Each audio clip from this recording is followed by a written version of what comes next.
Hello and welcome back to the Layback podcast. Joining us today is Nick Fanti. Nick Fanti has an incredible background in the sport of baseball, originally drafted out of high school in the 31st round to the Philadelphia Phillies, and then it really takes off from there. He spent the summer, that first summer in the Gulf Coast League, repeated the Gulf Coast League again. Then in 2017 had the honor of playing with Team Italy in the World Baseball Classic, then experienced his first bout of injury struggles, went on to come back, be an all-star in low A, really was trending upwards, but then the injury bug kind of hit him. Had some international experience from there and has been battling his way back ever since. Had another stint with the Phillies after recovering from an injury, but sadly couldn't get back on the field full time. And the road to where he is now has been ever winding, but that's part of the reason why we wanted to bring him on.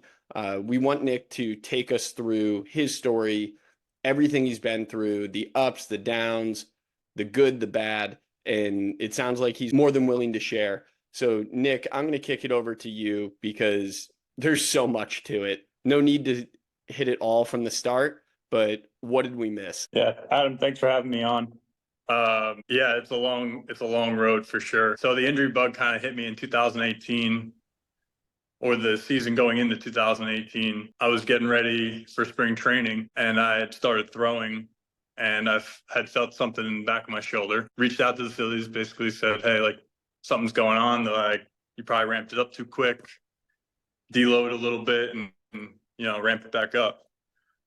But whenever I was deloading at home, I was lifting and I was in the bottom of a squat, just warming up like 185. And I feel like you hear this a lot, like as you go through it, a lot of guys kind of have a similar low back thing. And felt something in my low back. Ended up just being a strain. But that 2018 year, I had started off in rehab because of it, rehabbing a low back strain and like kind of my shoulder at the same time. But my intensity wasn't really on that. It was more focused on the low back, oddly enough, because that was just giving me more problems. And I guess the thought, looking back, I'm not really sure if it was like, hey,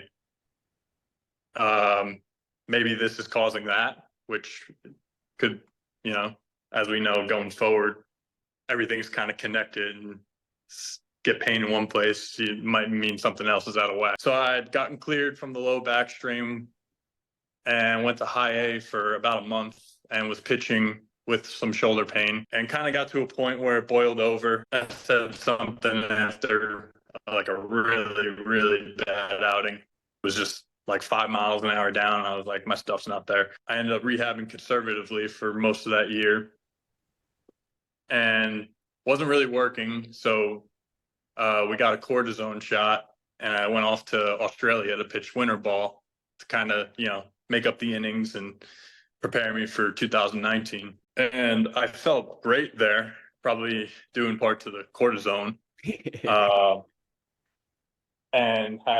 But there was something weird. Like, it was just like, I felt great, but my stuff wasn't there. Everything was just like a tick down, or like you just throw a pitch and you're just like, that wasn't as sharp as it could be. Like, and I had really no idea why. And by that time, like when you're feeling good too, like the thought of like my shoulder could be messed up still just goes out of your head, or, because you feel good. I got back from Australia and got ready for spring training, and the shoulder started to feel a little twingy again. And I got to spring training and had an outing against, I think, the Pirates in a minor league camp.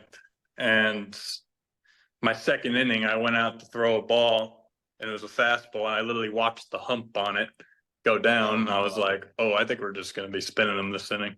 Yeah. So I went the whole inning. I think I went like 1, 2, 3, 2, and just I think I threw like 7 curveballs and 4 changeups or something like that. And got through the inning, and I walked off, and I was like, "Hey, man, there's something up here." And they're like, "What do you mean? You did great." They found that the problem we were chasing was like I had a bone spur in my shoulder. It's called a Bennett's lesion. So the surgery I had was a Bennett's lesion removal and a posterior capsule repair. And so 2019 was done. I had gotten the opportunity to go out to Cressy Sports Performance in Florida and rehab there. And I connected with Eric Schoenberg, their physical therapist, and a lot of other people there that were just awesome to me. And I learned a lot. That's like where I really started to learn throwing programs, the importance of, arm care and lifting and nutrition, sleep. That's where it all started to really put itself together for me. In 2020, I was getting ready in spring training, and obviously COVID shut the year down. So I went home for the year and was kind of just throwing. I had a background of like what a throwing program was, I feel like, but looking back on it now, I really wish like some things I changed. Like I'd long toss like end zone to end zone on Thursday and throw max intent on the mound on Friday. Like there was just little things like that I think like ended up contributing to my elbow problem later that year. Yeah, so I was throwing like sandlot stuff that whole year, and then I ended up going to fall instructs that year with the Phillies, and had a really good showing for the first part of camp. They gave two guys like comeback player of camp, and for righty it was my friend Ben Brown, and for lefty it was me. But the funny thing about it, they were giving this award out, and I was getting an MRI on my elbow. Never a fun connection there. Win the award, riding high. Oh, by the way, my elbow hurts. Yeah, I wasn't even there to get it because I was getting the MRI, which is the ironic part of it. So that was the start of my elbow issues. And then I got to 2021 spring training, similar thing to 19 spring training, threw a pitch, felt it go, finished the inning, did what I had to do, and then said something. And then I had TJ. I had full reconstruction, bone spurs, and I had a nerve transposition as well. And then the following year, at the end of 21, I became a free agent. So I kind of knew, like, as soon as I can get back, that I had a shot to re-sign with the Phillies.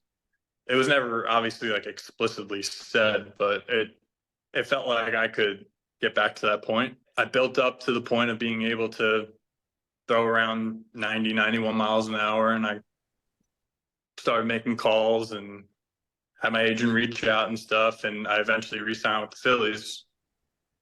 And the whole plan was to kind of get me there for a month or so, finish up the rehab, and then go off and pitch. But my first live, when I got down there, my intensity spiked, and I was like 92, 95 in my first live. Shoulder and elbow both blew up on me, and like we kind of spent the next 2 months like chasing our tail with it. And then we got to the point where the draft happened, and I was facing our new draft hitters, and lo and behold, again, changeup this time. I think it was. No, this one was a curveball, I remember. And felt it go after the inning, told them like, hey, felt the knives in my elbow again. And that Monday they released me because they were just like, hey, you're not going to pitch this year. Like, we think you're hurt again.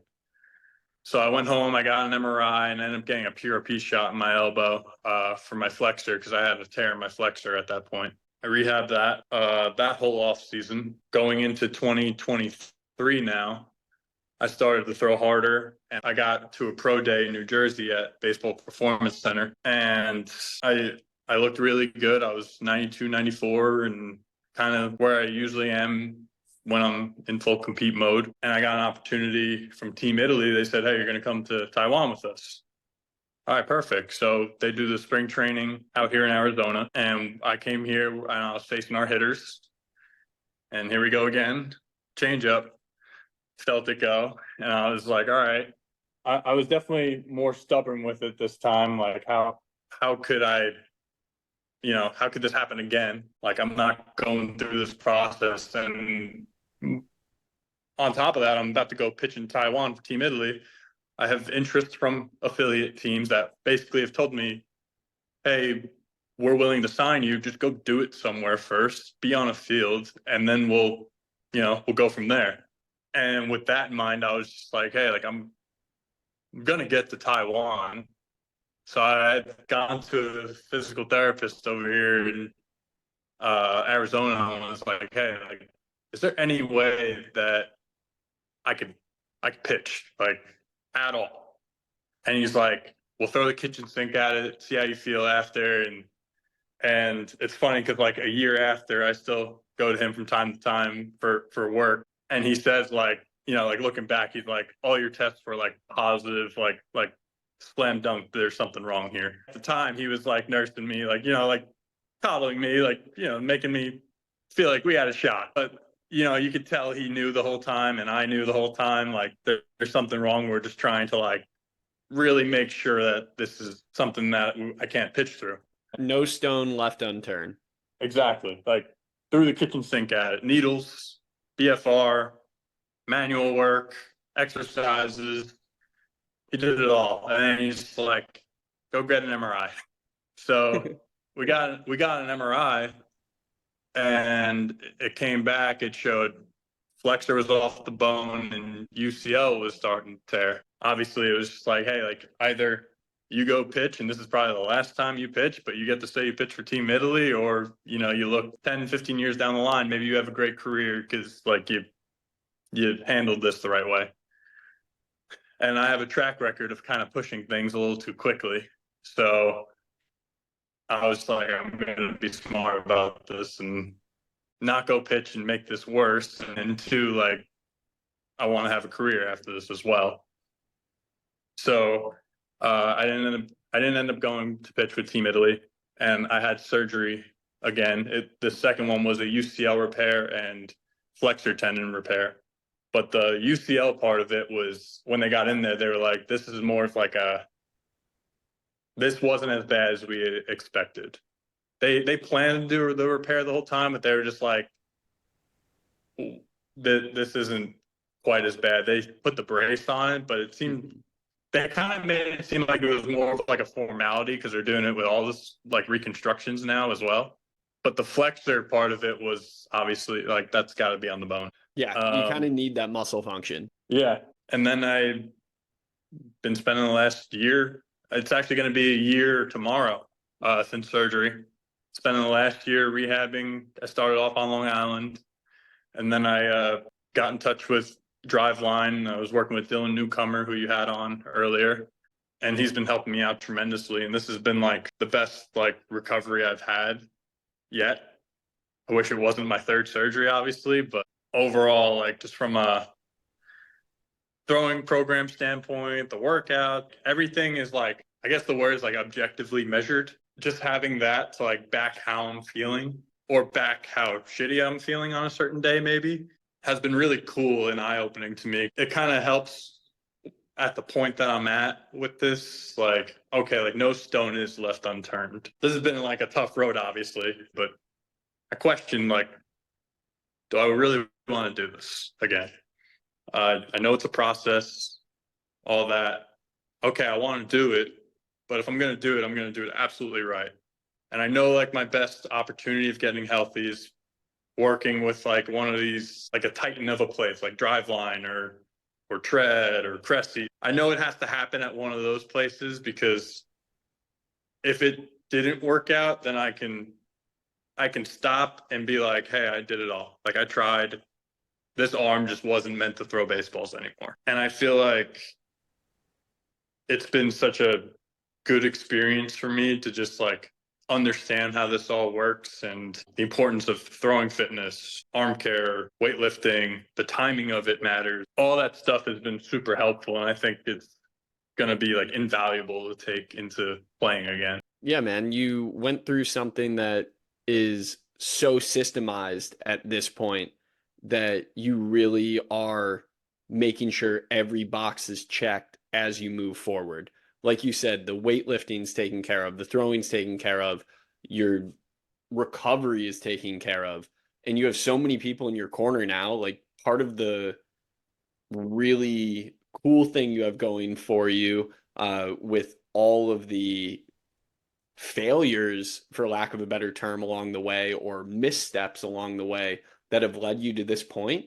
you at least have this awesome community with you that you can call upon for a recommendation or a resource, or hey, like I don't feel right in my throwing program. Is there something I can change here? Like, do I need to add volume, take away volume?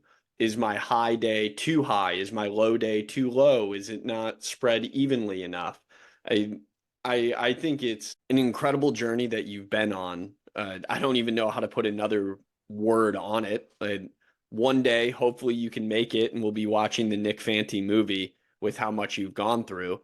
But from World Baseball Classic to playing in Australia to multiple stints with the Phillies, I mean, you've hit so many of the titans of the industry with Cressy and Driveline.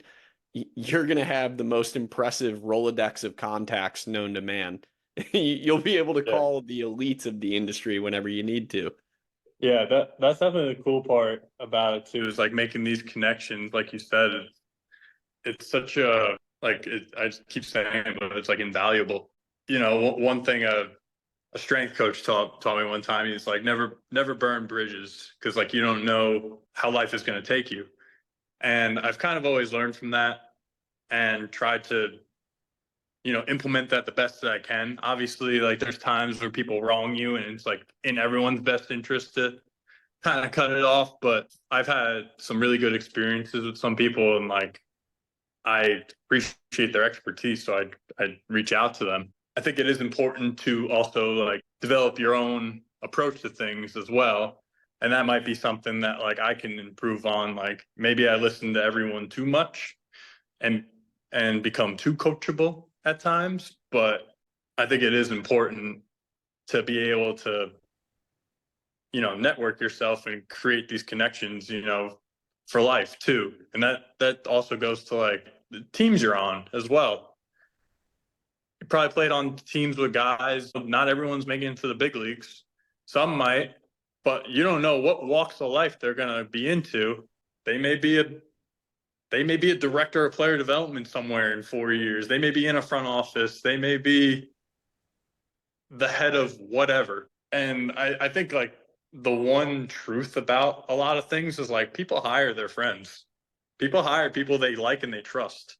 Or people they just gravitate towards you a little bit more. That's why I think it's just important to just put yourself out there, see what happens. Yeah, I can relate to that fully. I mean, I look at the last team that I played on competitively. It was a team out in California, and now one of the pitchers on our team is the pitching coach at William Jessup. It's an NAIA school transitioning to D2, and we're in talks about Flex Pro Grip, getting it there. I trained two of the players that were on the team. One of them was in the Dodgers org. Now he's in the Atlantic League currently. He came to me when he was at a crossroads for his career. Another kid played in the Frontier League and played internationally, and we were roommates during that campaign. You're spot on. These are guys that I still keep in touch with. Like, yeah, it might not be every day, but you never know when you need to call on somebody that has that expertise or that experience or has been through something before that maybe can help you out. Absolutely. I mean, I love the fish at home. So one of my old roommates, he turned me on to a really good lure that I used up in New York, and I started catching all the fish. And people were like, what is that?" And I'm like, "It's my Florida lure." So you call on them for whatever you need, man. And I'm sure needing help with fishing is probably the single most important thing. Oh yeah, and that's way better. That's the most fulfilling thing other than striking people out. Yeah, dude, I mean, you can fish for life. I don't know. I mean, I guess Bill Lee is still pitching somewhere these days, but you can fish for life. I don't know how long you can throw 90. Given all these ups and downs, I know this is one of those things that we talked about off air beforehand, but I really wanted to get into when you brought it up. You talked about the perspective that you've had or the things that you've relied upon, such as fishing, to kind of keep you going or distract you when things get hard. Can you expound on that a little bit? Share what you found that's helped you or what you might encourage somebody else to do? Yeah. So another thing that Like a piece of advice I actually drew from a physical therapist was this. It was find what else you love in your life.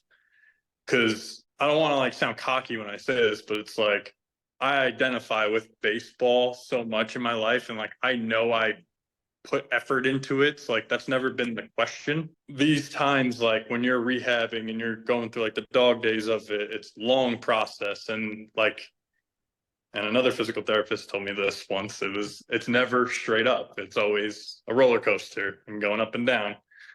So you're gonna have best days ever, and then you're gonna have the worst days. There's gonna be days where you wake up feeling great, you have a bad day, you wake up feeling bad, you have a good day. Like it, for whatever the rhyme or reason is, it happens in this process. And I think it's so important for like recovery as well. Like managing stress matters for recovering your arm as well. Your arm hurting and you thinking about it all day is stress. Whether you have a girlfriend, you want to call your friends, play video games, maybe not video games too much, fishing, playing the guitar, finding what else in your life makes you happy and giving that a lot of attention to. Because the other thing with playing baseball all the time is like we don't get to give attention like we want to. And sometimes like being hurt might give you that opportunity. For me, I really love I have birds at home, but I love my animals at home and I love my family. I have six, about to be seven nieces and nephews. For me, the rehab process was about going home and just being involved with them as much as I can and seeing as much of their growth as I can and, uh, just being an uncle. And being able to do that saved me from so many bad days. And I know that because I had a lot of bad days where it was like, this isn't going to end. Am I done? What's next? So I would just say like the biggest thing is to find what else you love while still giving the baseball thing attention. I'm not saying you're walking away. Like you're working your butt off every day at rehab, rowing, whatever the case may be. Absolutely. But I'm saying like for this situation, figure out what else you love. Cause I think like you'll also help your own recovery out in the process. Because There's the mental pieces of that I can relate to for sure. I can tell you from my shoulder surgery, it was the first time I really wrestled with the mortality of my career. Granted, I played infield, but that was when I realized, like, oh my gosh, like, I'm not a shortstop. I'm not a third baseman. I'm not a second baseman. At this point, I can't make a throw. I'm now a 5'11" first baseman, and those don't exist in Major League Baseball, especially with how much power I had, which was not a lot. And with that, I started to struggle with my identity. The mortality of my career led to my personal identity because the only thing I had ever been was a baseball player. And that's Mhm. how I saw myself. It's what I cared about, it's what I eat, slept, dreamt, trained, studied. It's all I cared about. Yeah, I was a closeted nerd. I cared a lot about school, but most of that was just to fuel what I was doing in baseball. And that was the first time where I really struggled to figure out what else I was passionate about. So I agree with you completely. Like if you can find something for me, like eventually I fell in love with riding the bike, and I would just hop on a bike and go explore whatever city I was in.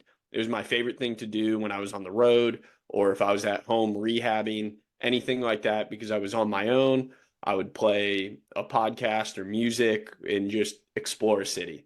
That helped me tremendously. It sounds like family for you is kind of that outlet. Like you get to be with nieces, nephews, and just laugh and smile and be a part of your family, and your nieces and nephews don't care how your rehab went that day or how your throwing went. They just want Uncle Nick to come hang out. Exactly.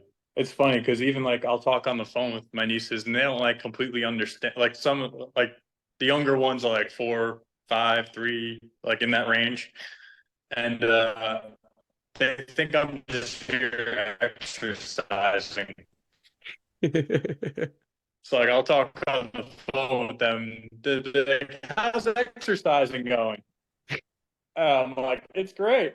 They're like, all right, have a good vacation. Conversations with like that are all the difference maker in the day as well. Like I could have dropped 1,000 pounds on my head. Like it makes me laugh every time. I suppose if I had somebody in my life that just always called my baseball career exercise or like having fun at camp, I probably would have been mad like for the first week of it, and then after, the only thing I could have done at that point is laugh. I'm sure that's what you deal with. I'm sure at first you're like, no, take me seriously, and then you realize like, no, this is just life. Yeah, I am playing a kid's game. And that's the thing. I think it's important to embrace that too, because yeah, it is like we go through it, stuff like that. Like it is obviously our life and it's serious like anything else. But at the end of the day, like I've wrestled with the thought of stopping and just seeing other people, and I'm just not ready for the whatever's next yet. Like it just doesn't seem fun to me yet. I've been obviously doing things on the side, and like I'm getting ready, but like it's not all the way bought in with that yet. So Yeah. that's why, and that kind of goes to like some other piece of advice I got from a really good friend, a fishing buddy. He played the nationals for a while. He said, hey, if there's 1%, if there's 0.1% of you that still wants to do this, like just do it. Like go through it and try to see what happens. Because I think at the end of the day, like for me, like I just want to be told like, hey, you're bad at this, like go do something else. It definitely helps that each time I've gotten healthy for the periods of time I have been, I've looked better than a previous self of me that was successful. And that's kind of been also a driver for me, is like each time I come back, it's great. It's just we got to make that length of time a little bit longer. So where are you at in your rehab now? In a mound phase right now. Kind of just building up intensity on the mound as far as velocity goes. And we're just doing it really slow right now. Or I mean, I've felt really good over the last month or so, 6 weeks on the mound, and it's been just a slow build up each week as far as velocity goes. And hopefully over the next month and a half or so, I can build through with some, start to get into live situations and maybe be off to wherever I'm going to play. Hopefully we can take something that you maybe have learned from the past. Let's push that intensity in the rehab setting a little bit so then when you get up on the hill against a hitter, you don't have that 3 mile per hour velo spike. Yep, exactly. That's something that earlier in this rehab, for me at least, like throughout my rehabs, getting the velocity back hasn't been quite the issue. As far as just like getting up to like 90, getting up to 90 has been pretty like consistent with me. Like I can get there within a relative time frame. So I've never really questioned that. It's just when I get there, am I totally ready to be there? And I ran into a wall, even in this rehab, where I was about 10 months out, was around 90, and I just kept trying to climb, and I hit 92. And after I was done, my arm was pretty shot. We kind of took a step back. I got introduced to Flex Pro Grip, which has helped me tremendously. Been using that 5 days a week, twice a day, pretty much, whether it's a workout day or long holds or depending on the day. And really within like 3-4 weeks, my arm started feeling like jumpy again, like to the point where it feels like it did during that 2020 year whenever I wasn't back with the Phillies, like just kind of rubbery, and like I was kind of throwing that whole summer with it. So like now I've been struggling with the past couple weeks, being like, hey, let's push it, man. And thankfully Dylan, being smarter than me, he's been kind of pulling the reins on that, which to me I feel like is a good thing, and something that we discussed early on in the rehab. He's like, if you feel like you should be 2 weeks ahead of where you are, then we're doing a good job. And that's kind of been how I felt, is like, I feel like I should be farther along right now, but we're trying to create that gap between when I start to feel the elbow pain. Or, obviously the goal is not to, of course, but like that's why we spent a lot of time with Flex Pro Grip trying to strengthen my forearm as well. Yeah, I think Dylan nailed that quote, and that's probably super useful for anybody at home rehabbing anything is trust the process because yes, if you think you should be farther along, you're probably or like if you feel better and you want to be farther along, you're probably moving at the correct pace. I had this conversation back with one of the a kid in college who actually used to play professionally, a really weird path, but crazy Mhm. story. I loved it. He's an awesome kid. If you haven't checked out the Joshua Paulina episode, definitely do it. But Joshua Paulina said, or what we discussed was, it's super easy to rush and set yourself back like crazy, but it's incredibly hard to get ahead. So, like, what's the point of speeding in the car or slamming down the gas? Just trust that you're going to get there. This is programmed out systemically with objective measures that you have to hit. And that way you can ensure safety or at least do the best to mitigate risk while you're on this path. I don't know if you feel much of that, or I know early on you mentioned you didn't have a ton of exposure early on to a proper throwing program or like throwing education. Like, how has that changed the way you approach your training? Obviously, now you're working with Driveline, you're working with Dylan Newcomer, but even when you've been on your own, how has that exposure, whether it was at Cressy's place in Florida or with BPC up in New Jersey, like how have you taken these little nuggets and applied them to your own training? I've been kind of taking the approach that like the best is to like when your intent is high on a day, afterwards the next day should be low or not off. I don't really like off just for how my arm feels. Like I like to kind of always have something happening. I've kind of always liked the high low mentality of like if you're on a high day, everything's pretty high. Like you throw an inning or something, you're throwing 95, you lift heavy, you do heavy arm care, and then like the next day it's more of like a movement day, light throwing, because obviously it'd be nice to always have access to objective data, but sometimes it's hard. Like bottom line, it is hard to just always have something measuring your progress, especially if you're in an off-season setting where New York, I feel like, has come a long way with it as far as like even having Rapsodos and radar guns and stuff like that. But I think it usually, if you feel like you're throwing at low intensity, I feel like you're always gonna overshoot yourself. Like if you think it's low, it's probably a little bit more than that. At least from my experience, like I felt like I have a pretty quick arm, which is what I learned, like regardless of what my intensity is at. To me, low intensity is like, okay, I got to figure out a way to like slow my arm down without sacrificing intent because I still want to get something out of the day, but I also don't want to put myself in a hole after digging a hole yesterday in my lives. So I've kind of gone towards like different restraints. Like pivot picks are great. Honestly, this last week I've been messing around with like 2 knee drill, 1 knee drill, butt throws even, and just like looking at the objective data on my pulse, I've noticed my arm speed has been way easier to keep in the ranges that we're looking for in my recovery days. So like with that knowledge, obviously like first I saw the objective data and now I need to like develop that feel of what that's like. So I think first you get the data, then you develop the feel. I think that's a really good approach because you're taking real to ingrain a feel. It's Yeah. so hard to take something that you feel and then actually like objectify it in a way.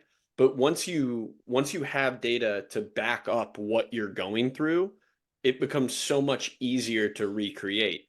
And I think the point you made was perfect in regards to those constraint throws or giving yourself like an external objective that you have to hit or fall within, because not everybody is going to be able to hit the exact velo that they're shooting for, or keep RPMs of their shoulder low, or like stay in a certain range, a torque range, or anything like that that they might be measuring in these different ways. But you can put yourself in a constrained position, whether it is a pivot pickoff or like 10 toes down, kneeling, like you said. All these Yeah, different variations are awesome ways to throw at lower intensities, even if it's not intentional. Like you can still be trying to throw hard to an extent, but it is limiting you just because it is impossible to throw as hard when you aren't going through the full motion or you're not shuffling. So it's the perfect right. governor to work through. At least I'm a really big fan of that. And what I gathered from there is you were probably one of those kids that everybody hated to play catch with because the first throw of the day, no matter what, was 85 miles per hour. And there's no such thing as throwing lower than 85 miles per hour. That is the taking it easy, quote unquote. For most of my life, I wasn't like a very hard thrower, so it might have been like 75, but the intent was there. But but yeah, like I always wanted to make a point, like when I throw at least, like I always thought like those like first 10 like lob throws were always those always just like made me mad. So like that's what to me like that's like my justification for plyo. That kind of gets rid of like those first three like push weird throws because I want to like eliminate that completely. Like I don't want there to be wasted reps. Why am I lobbing the ball at you when like I just threw 20 balls off the wall and like I've had my full arm swing already, but like the only thing that changed is that we got seams now. That's always been like my approach to like the start of throwing. I'm not saying I'm going to throw the first baseball in 95 by any means, but like I want to be able to go through a full throwing motion without feeling like I'm pushing or not turning well or something like that. Because then to me, that's just like, okay, you just programmed yourself through all these plyos, and then you're like deprogramming it with your first 10, 15 baseball throws. And do those really matter? Maybe not. But like to me, it always felt like a waste of time. Dylan and I talked a little bit about that on his podcast. He phrased it as corrosive patterns. The problem when guys like rush back into a throwing program, or they are forced to baby the ball because of intensities, or they're in your situation where they struggle to govern themselves. Mm-hmm. Like just when they go try to throw, they're going to throw it too hard no matter what.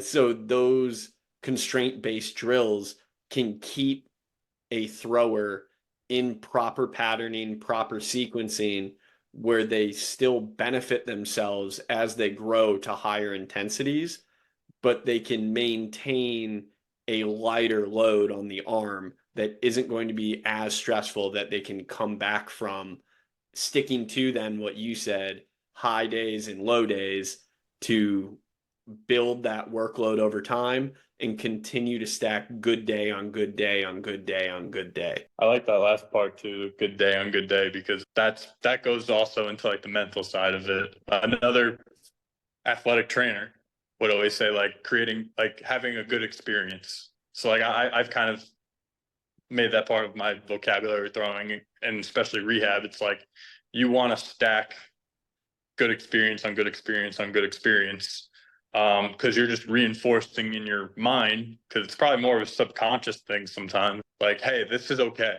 because what happened early on, like the surgery and all that, was a trauma, and your body's going to remember that. Your brain probably remembers that. And I'm not the scientist, but it makes sense to me, especially feeling it through my rehabs. Your body has a memory of it, so it's gonna do everything it can to protect you. It's probably not gonna let you go into max external rotation right away. It's not gonna let you really finish or whatever pronate, whatever the trauma was. So like you said, like building that up slowly with good experiences is the goal.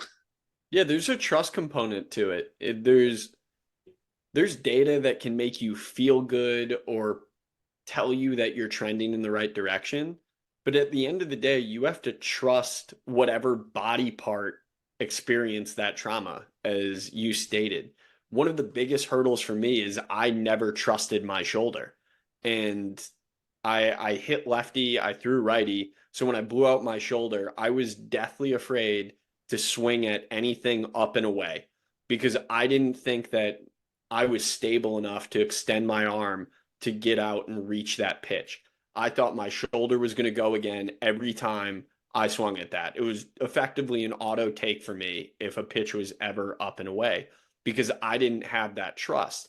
And then I put myself in the situation where all I did was think about what was going wrong instead of giving myself the good experience of today was great. I feel good. I hit this milestone.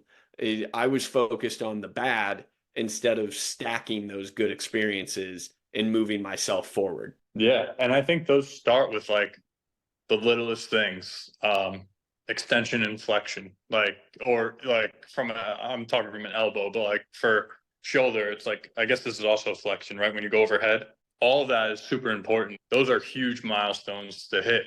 A push up, like little things like that. Like I feel like don't be afraid to celebrate that stuff. And if you can't quite hit it the first time, fine. It's a long process. Like you have time. It's important to celebrate some of these things because you first have to rehab like as a human being, and then you become a baseball player. I think And you nailed that. yeah, You really did. Like saying celebrate those little things or those mini milestones along the way.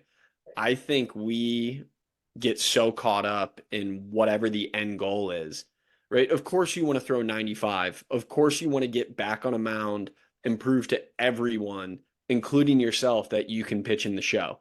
You wouldn't be doing it right now if you didn't think you could get back there. But you can't get to that point if you can't achieve your flexion extension goals, if you can't achieve your pronation supination goals, and then stack the push up on top of that, or the ability to throw a baseball 90 feet. Like there's so many things that go into that end goal. And why not check those boxes along the way? I think you stated it perfectly. I'm all in on celebrating the little things. So thank you for sharing that. it's so important too because, like you said, we're always like harping on. I think in general, you harp on things that hurt at the time, and we're always going to find it. Like, and that kind of goes back into finding what else you love. You'll find the discomfort. Like, if I sit there and put my arm in layback all day at 4 months out of surgery, I'm probably going to feel it in my elbow or my shoulder, whatever hurts or whatever had surgery. Like you said, it's celebrating those little things, but also don't search for those little aches and pains because you will find them, but they're normal. That's so important. I'm so glad you brought that up too. Like you can find an issue if you really want to. So why spend the time doing it? Because then that just consumes you. It's crazy to me. Like I wish I would have been slapped in the face with that fact sooner. And I think it's incredibly important for anybody that's going through this process right now, whether they're 1 day out of surgery, 1 month out of surgery, or in your shoes, a year out. If you search for a problem, you're going to find it.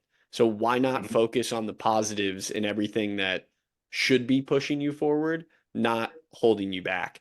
And thank you again. I can't echo that enough.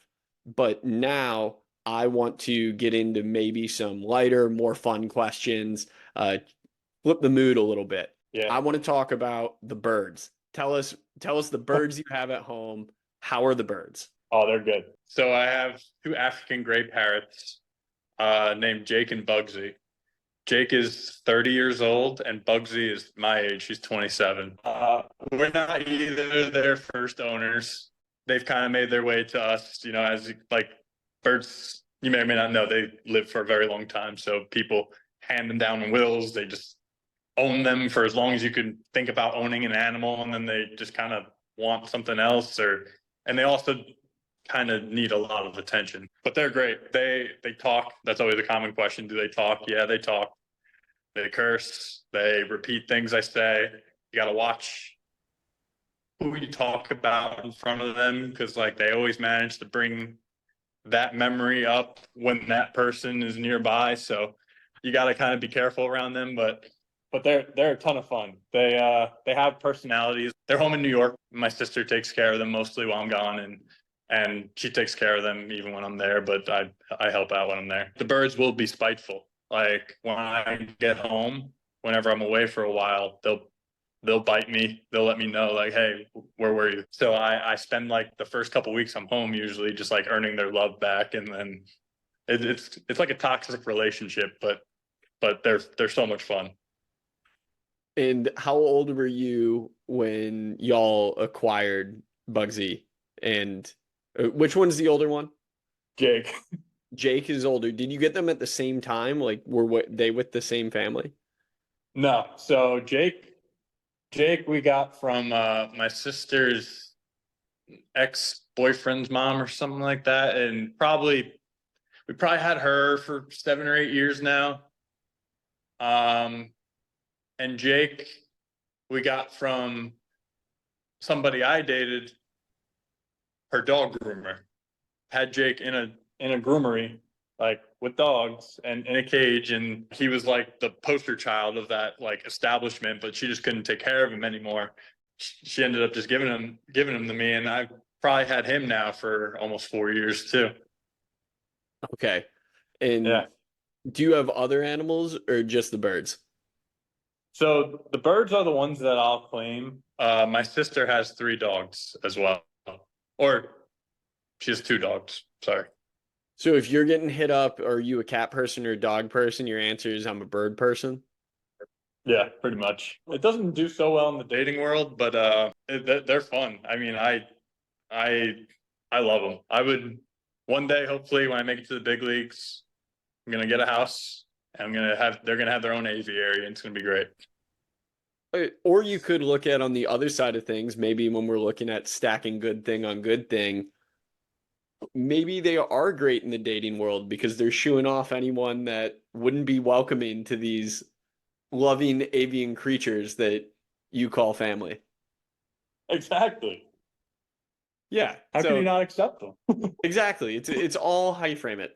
All how you frame it. Yeah, I'm a big fan of Jake and Bugsy. Please send me a picture to them at some point. Maybe when we flash the podcast preview on Instagram, we can get a picture of Jake and Bugsy in there as well. that would be awesome. That I'll do it. I'm yeah. all in to share Jake and Bugsy. Next fun question.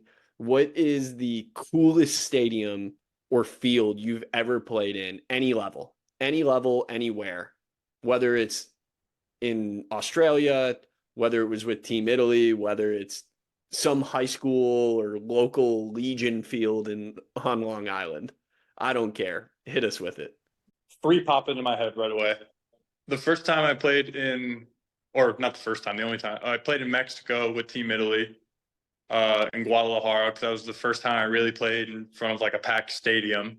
So just that experience alone just popped up in my head. Just that feeling of pitching in front of 20,000 people or however many it was, and just experiencing that for the first time.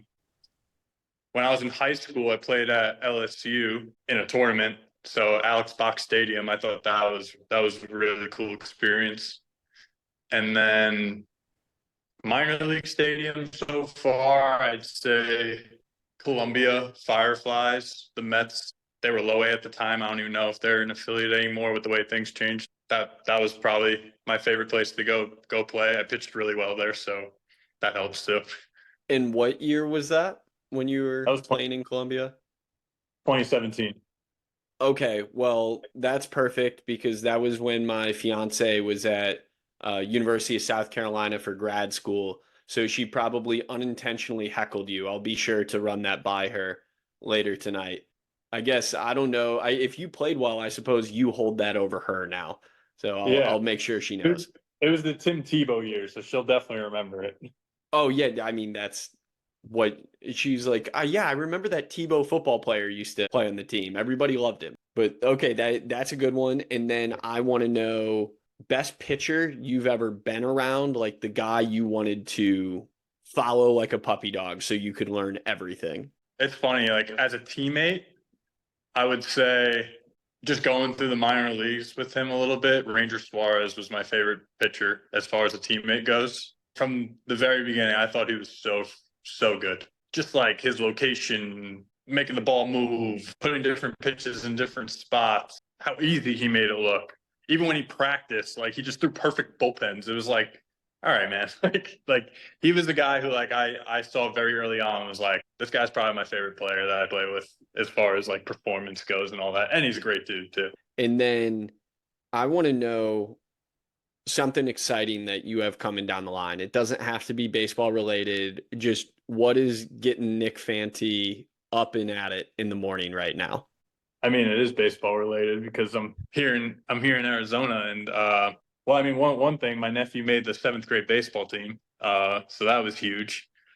That's definitely been exciting for me and my family. But uh, other than that, it's really just finishing up this rehab. I kind of put all my eggs in this basket, and like I'm really hungry to get back and be healthy and pitch and kind of get back on the map a little bit because I do feel like I've improved immensely, even though I've been away from competing in a long time. So that's really been exciting. And now I'm starting to see the light at the end of the tunnel here. And it's kind of just been motivating me to, keep chasing this for sure. Yeah, that's kind of been like the biggest thing in my life to this point. It's kind of all eggs in this basket and hoping that, or not hoping, just, making it happen. Heck yeah, man. Well, I really appreciate the time today. Thanks for hanging out with us. Is there a way that somebody can get in touch with you if they want to know more about your story or learn about your process or how maybe something you shared can help them? Yeah, absolutely. I mean, I guess now, or I do have it, but I deleted it a little while ago, so I'm not really on it nowadays. But Instagram, I guess my DMs are open, so it's Nick Fanti 22, I think. If anyone wants to reach out, definitely love to talk and chop it up. I love talking about this stuff. So Well, thanks for that, man. Again, really appreciate you checking in. To everyone else out there, thanks for laying back with us.